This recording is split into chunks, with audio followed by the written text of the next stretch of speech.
tiba-tiba dia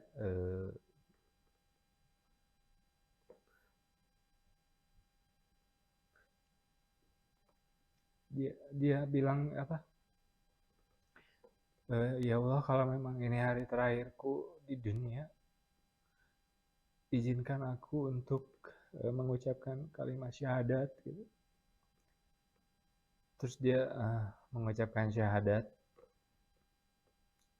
asyhadu alla ilaha illallah wa asyhadu anna. Nah pas wa asyhadu anna itu dia ngelihat si salah satu malaikat yang lagi mereka tuh kayak berdebat kan, yang satu malaikat itu sudah lagi nyabut lah, proses nyabut, tapi mereka kayak berdiskusi atau discuss, dan tiba-tiba proses pencabutan itu tuh kayak terhenti, dan dia seperti seperti kalau kita terjun dari ketinggian gitu, tiba-tiba.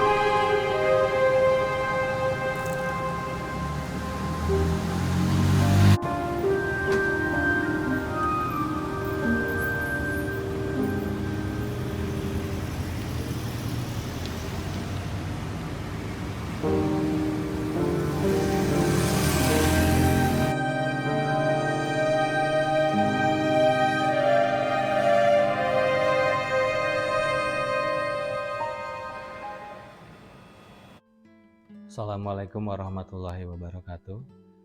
Saya Rudi, saya tinggal di Jakarta, dan terima kasih sudah menyaksikan channel ini. Saya buat channel ini tuh sebenarnya nggak sengaja ya, karena 2 hari lalu waktu Jumat aku ke Istiqlal, dan di sana tuh aku nyetel ini nih kajian kayak gitu kan, sambil nunggu waktu asar.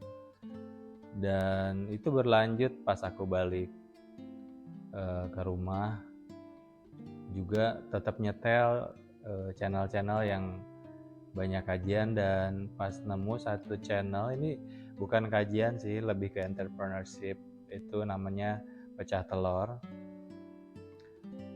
Dan luar biasa banyak banget kisah-kisah inspiratif ya, dari orang-orang hebat yang berhasil melalui ujian-ujian berat yang menurutku tuh masalahku tuh nggak ada apa-apanya dibanding yang pernah mereka alami ya. Ada yang perempuan di penjara, ada juga yang mantan milioner terus jadi gembel, terus tapi mereka berhasil melalui momen-momen sulit itu, walaupun mungkin ada yang butuh bertahun-tahun ya untuk kembali ke kehidupan normal atau meraih kesuksesan lagi. Dan ada juga tapi sih Pecah Telur itu lebih ke ini ya, lebih ke pengalaman orang-orang yang ya pernah mungkin dulunya banyak melakukan maksiat, dosa, dan juga riba kayak gitu kan. Dan itu somehow relate dengan kehidupan saya, dan ya memang belakangan ini saya ngerasa gelisah, ngerasa hidup tuh kayak di situ-situ aja sih, kayak nggak banyak kemajuan. Dan ya alhamdulillah sih, maksudnya aku ada kerjaan, ada juga penghasilan walaupun tidak banyak.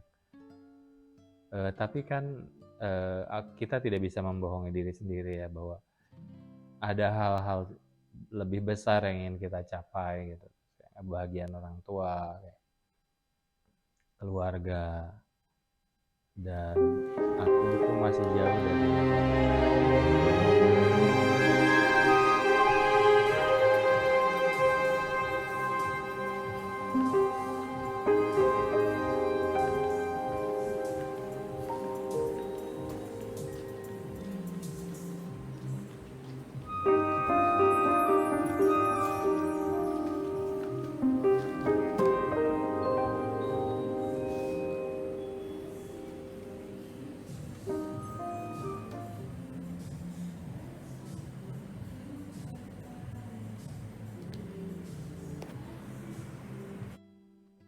Tapi ada satu sih yang bikin gue berkesan tuh, yaitu pas dengar kajiannya Ustadz siapa gitu, Lukman Hakim gitu. Kalau nggak salah sih yang dari Pontianak ya.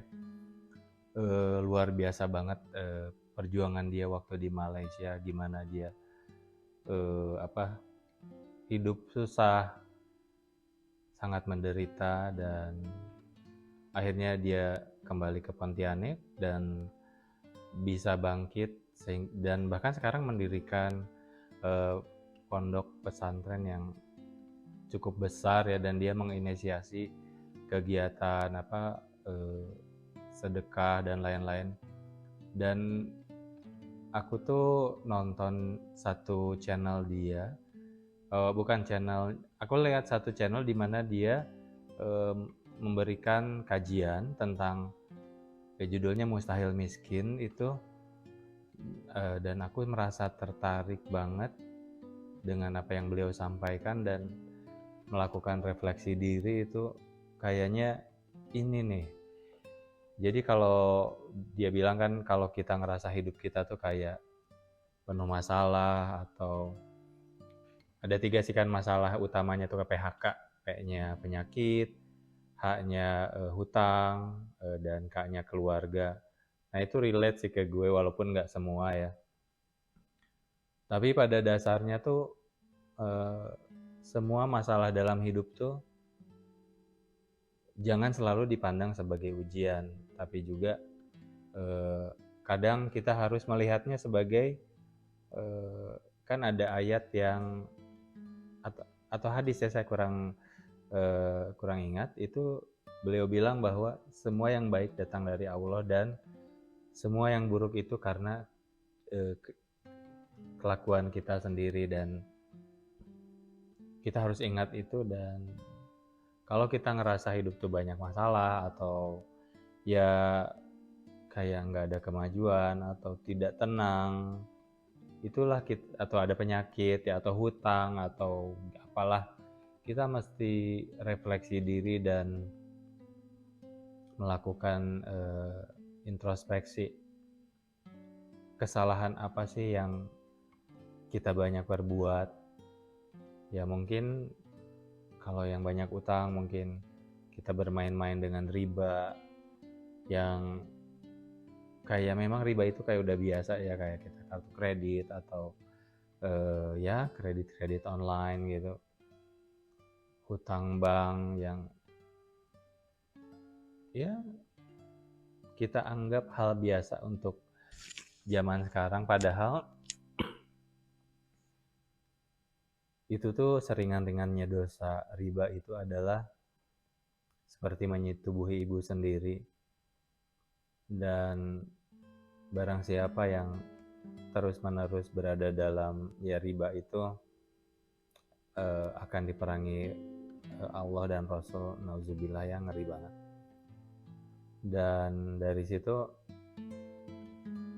aku tuh kayak tertampar gitu ya, aku bermain-main dengan riba juga kan, kartu kredit atau ya cicilan-cicilan online gitu, serta ya kadang melalaikan sholat sih, aku masih sholat, kadang ya itu waktunya itu kayak nggak tepat ya, sering molor lah ibaratnya, apalagi kalau kerja jam 12 makan siang, ntar zuhurnya mungkin setengah 3, atau mungkin subuhnya jam 6, jam 7. Ya seperti itulah, sholat isya kadang kelewat, nggak pernah baca Quran atau jarang banget lah ya. Nggak aneh sih kalau gimana ya, penghasilan tuh kayak nggak peduli berapa banyak penghasilan tuh kayak nggak pernah cukup aja, karena mungkin dari gaya hidup juga, dan uang tuh kayak nggak bertahan lama. Terus kerjaan juga kadang ada masalah gitu kan, dan saya refleksi diri, jangan-jangan ini tuh semua karena kesalahan aku. Dan setelah aku introspeksi, memang relate banget, dan ya dari situ aku mencoba untuk untuk muhasabah dan apa yang bisa gue lakukan untuk memperbaiki ini. Dan alhamdulillah di video itu dijelaskan pula gimana sih supaya kita bisa melakukan perbaikan gitu. Di antaranya itu pertama dengan bertobat, mohon ampun, dan yang misalnya yang riba itu hentikan atau cepat lunasi ya, dan tidak mengulangi lagi. Serta yang mungkin hubungan dengan orang tua atau dengan saudara kurang baik atau dengan teman diperbaiki. Dan yang keempatnya kita harus menolong agama Allah. Ya, menolong itu misalnya kalau ya intinya berbuat baiklah ke orang, perbanyak sedekah gitu kan. Walaupun mungkin keadaan kita tidak terlalu financially nggak terlalu baik ya, maksud justru itu semakin orang mau untuk mengeluarkan hartanya di saat yang paling sempit sekalipun, itu nilainya lebih baik dibanding kalau saat kita lapang. Jadi aku tuh kepikiran buat bikin channel ini. Jadi channel ini tuh nanti aku namanya kan sedekah netizen ya. Jadi aku tuh ingin nanti kedepannya channel ini bisa besar dan kita berbuat baiklah bareng-bareng. Bukan ria ya, aku misalnya nanti aku akan ke panti asuhan atau melakukan kebaikan, misalnya ke abang-abang pinggir jalan yang jualan atau emak-emak yang jualan atau apalah, pemulung. Mungkin aku dokumentasikan, tapi nauzubillah ya, bukan untuk ria, lagian kan tidak seberapa yang aku kasih itu. Tapi mudah-mudahan kedepannya aku ingin itu menggugah. Mungkin kalian bisa melakukannya sendiri, atau mungkin nanti kita rame-rame misalnya kumpulin duitnya, kita kasih bareng-bareng ke manalah panti asuhan, atau ada bikin klub atau perkumpulan ya, yang misalnya bulan ini ke panti asuhan mana yuk, bulan ini ke panti asuhan mana, atau minggu ini ke panti asuhan mana, dan kita ya itulah melakukan kebaikan semampu kita lah. Tidak harus yang banyak atau dalam nominal yang banyak, tapi semampu kita aja lah. Kita punya pakaian mungkin yang agak masih layak ya, itu bisa memberi beras, memberi sembako atau uang ya.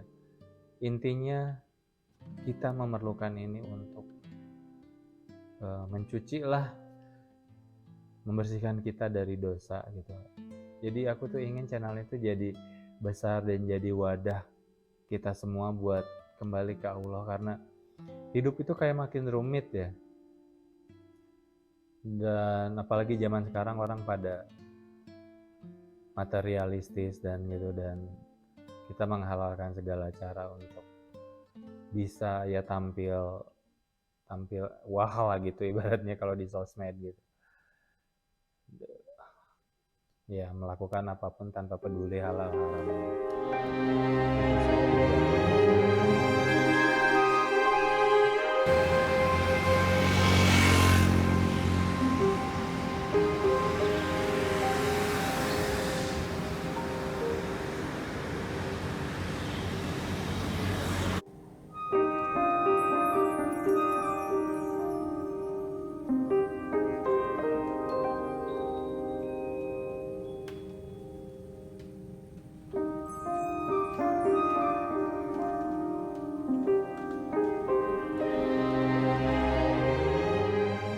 Tapi ada yang bikin gue lebih ini sih, pas lihat wawancara siapa, Andika gitu ya, yang mantan aktor gitu. Dia yang ya penuh tatoan gitu apa, dan dia waktu awal COVID itu dia untuk menghindari COVID, dia kayak bikin apa, dia lihat di Google kan, terus ramuan cuka sama garam gitu, dan dia bikin tuh setengah gelas diminum, tiba-tiba dia mulutnya jadi berbusa, terus dia ngerasa ini nggak bagus nih, kayak nggak baik nih. ada something wrong, jadinya dia ke kamar mandi terus memuntahkan itu. Pas di kamar mandi itu dia jatuh dan apa, merasa nyawanya tuh mau dicabut gitu ya, karena dingin mulai dari kaki hingga ke dada. Dan apa, dia seperti pas dia nengadahin gitu gini ke atas, dia kayak ngelihat dua malaikat gitu. Ya itu mungkin malaikat maut, dan itu dia gambarkan bahwa mereka itu sangat besar, hitam, dan ada sayapnya juga, jari-jarinya panjang gitu. Dia ngelihat kayak terowongan yang apa ya, terowongan yang pusaran angin gitu ya kalau nggak salah. Dan itu tuh ibaratnya kan udah masuk sakaratul maut ya, dan pas dia nyawanya udah mau hampir diambil itu, tiba-tiba dia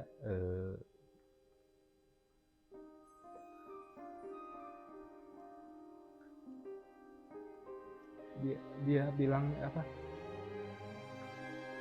ya Allah, kalau memang ini hari terakhirku di dunia, izinkan aku untuk mengucapkan kalimat syahadat gitu.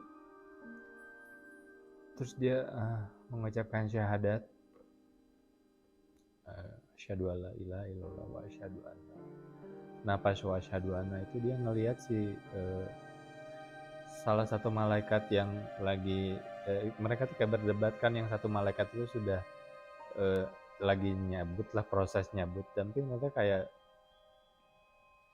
berdiskusi atau discuss, dan tiba-tiba proses pencabutan itu tuh kayak terhenti, dan dia seperti seperti kalau kita terjun dari ketinggian gitu, tiba-tiba kayak gitu kan, kayak, dan tiba-tiba dia ya seperti itu. Pokoknya proses pencabutan nyawanya itu berhenti, dan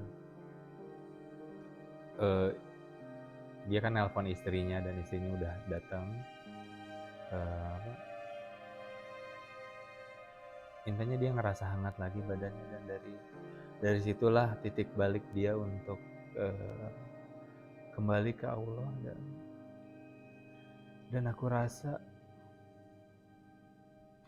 itu menampar banget ya buat gue, karena apa sih gitu hidup ini, ngapain ngurusin dunia yang kita terlalu terfokus ke sana, dan kita melupakan akhirat yang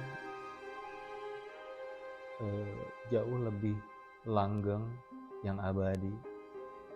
Nggak worth it kalau kita ya hidup nyaman dan sukses di dunia, padahal hidup dalam kebencian Allah gitu, dan nanti kita kembali hanya neraka yang kita dapatkan. Dan itu benar-benar bikin aku kayak sadar, apa sih yang gue cari dalam hidup ini tuh selama ini tuh kan cuma materi. Ya memang berbuat baik, tapi kan kayak maksiatnya juga tetap jalan gitu, riba jalan. Dan gue bersyukur nonton video itu, dan itulah yang melandasi gue untuk memperbaiki diri. Dan aku berharap mudah-mudahan orang-orang yang nonton video ini pun tergugah untuk melakukan hal yang sama, karena kita selama ini terlalu fokus ya ke sosial media atau ke tontonan-tontonan yang orang pamer-pamer harta gitu ya. Terus apa sih gitu, hidup tuh bukan seperti, hidup adalah ya mencoba, ya tetaplah kita nyari materi ya, untuk tapi itu pun untuk meraih keridhaan Allah gitu. Ya, intinya itulah, mau kemana sih hidup ini. Nah jadi aku tuh udah sampai ke kesimpulan bahwa ya aku coba sedekahkan sisa usia ini buat memperbaiki kesalahan gue gitu ya. Mudah-mudahan Allah memberi jalan dan membantu menyelesaikan semua masalah gue dan memberi ketenangan hidup dan izin untuk ya bertemu dengannya one day di surga.